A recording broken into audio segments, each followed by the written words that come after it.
कि जो पाकिस्तानी शहरियत के लोग हैं वो जब मिलिट्री कोर्ट में ट्राई होते हैं किसी भी जुर्म के लिए तो उनको जेल की सजा होती है, कैद की सजा होती है। और उसकी कंडीशन कल आपने बता दी। उनको सिर्फ एक जैस बिल्कुल आपने ठीक पकड़ा कि अगर उनके ताल्लुकात फौज के अंदर किसी से हैं या बाहर की खुफिया एजेंसियां और जो स्पाइनल एजेंसीज हैं उनके साथ हैं, फिर उनकी कोई माफी नहीं है। 9 मई के जो मुल्जिम है या मुजरिम है उनके लिए दिल में किसी की हमदर्दी, किसी पाकिस्तानी मुहिब वतन के दिल में तो हमदर्दी नहीं होनी चाहिए, इसलिए कि वो जुर्म ऐसा है कि जिसको आप कंडेम किए बगैर नहीं रह सकते, उसकी मजम्मत किए बगैर नहीं रह सकते। और ये तकाजा कि उनको करार वाकई सजा मिले उस हद तक तो बिल्कुल ठीक है। लेकिन भाई जावेद लतीफ जो है वो थोड़ा सा आगे गए हैं। अच्छा, उन्होंने ये कहा है कि जनाब अगर हाजिर सर्विस जनरल का 3 स्टार जनरल का कोर्ट मार्शल हो सकता है तो रिटायर्ड का क्यों नहीं हो सकता। सही है।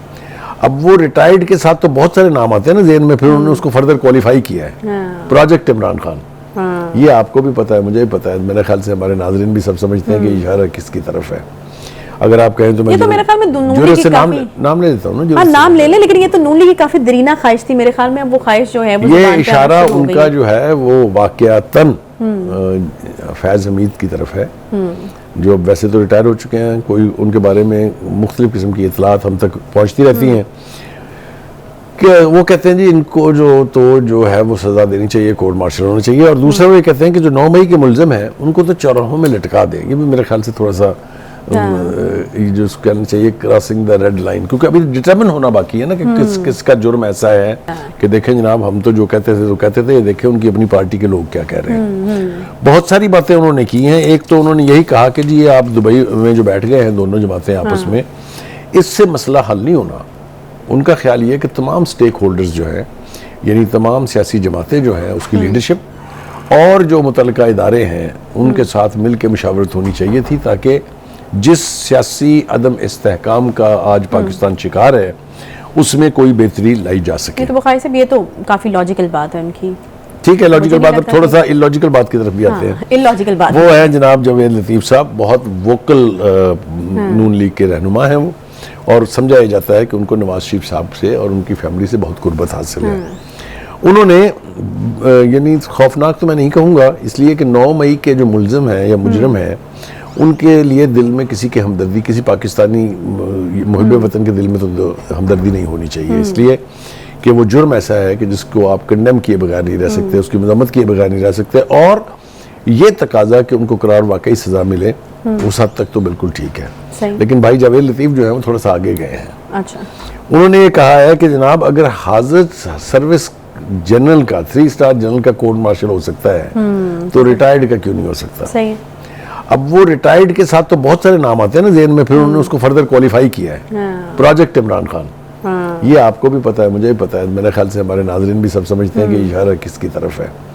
अगर आप कहें तो मैं तो मेरे ख्याल में जुर्र से नाम ले देता हूँ ना, नाम ले ले, लेकिन ये तो नून लीग की काफी दरीना ख्वाहिश थी मेरे ख्याल में। अब वो ख्वाहिश जो है वो ये इशारा उनका जो है वो वाकयातन फैज हमीद की तरफ है, जो अब वैसे तो रिटायर हो चुके हैं। कोई उनके बारे में मुख्तलिफ किस्म की इतलात हम तक पहुँचती रहती हैं कि वो कहते हैं जी इनको जो है वो सज़ा देनी चाहिए, कोर्ट मार्शल होना चाहिए। और दूसरा वो ये कहते हैं कि जो 9 मई के मुल्जिम हैं उनको तो चौराहों में लटका दें। ये भी मेरे ख्याल से थोड़ा सा जो कहना चाहिए क्रॉसिंग द रेड लाइन, क्योंकि अभी डिटरमिन होना बाकी है ना कि किसका जुर्म ऐसा है जिसकी सजा ये हो सकती है। अगर सिविलियन मिलिट्री कोर्ट में ट्राई होंगे सजाए मौत उनके लिए नहीं है। Let me state it once again for the benefit of our viewers कि जो पाकिस्तानी शहरियत के लोग हैं वो जब मिलिट्री कोर्ट में ट्राई होते हैं किसी भी जुर्म के लिए तो उनको जेल की सजा होती है, कैद की सजा होती है। और उसकी कंडीशन कल आपने बता दी। उनको सिर्फ एक जैस बिल्कुल आपने ठीक पकड़ा कि अगर उनके ताल्लुकात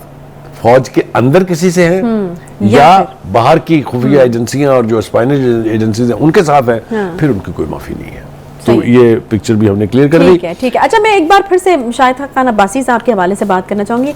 ये मुझे ही लग रहा है कि उनकी टोन थोड़ी बदली हुई है, या आप भी इससे इत्तेफाक करते हैं कि जरा बदल गई है थोड़ी सी पार्टी की तरफ, कुछ? हाँ, मेरे ख्याल से आपकी ऑब्जर्वेशन में बहुत जान है, आप ठीक कह रही हैं कि थोड़ा सा अब उतनी हॉस्टिलिटी नहीं है।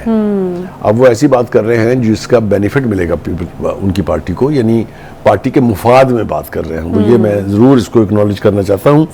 और अगर आपको याद हो तो उन्होंने एक बाकायदा बयान भी दिया था कि जो मर्जी हो जाए, ना मेरी मुस्लिम लीग से दूरी हो सकती है, ना मैं किसी और पार्टी में जा सकता हूँ। ये तो उन्होंने बहुत देर पहले कैटेगोरिकली स्टेट कर दिया था। सही। और मियां नवाज शरीफ साहब के साथ उनकी कुर्बत तो है। देखिए, दो लोग ऐसे थे, एक शायद खाकान अब्बासी, दूसरे चौधरी निसार, जो एक तवील अरसे तक आंख का बाल रहे हैं, आंख का तारा, आंख का तारा रहे हैं नवाज शरीफ साहब के। और बड़ी यानी लोगों की तवक्को के बरक्स था जब चौधरी निसार ने उन्हें छोड़ा।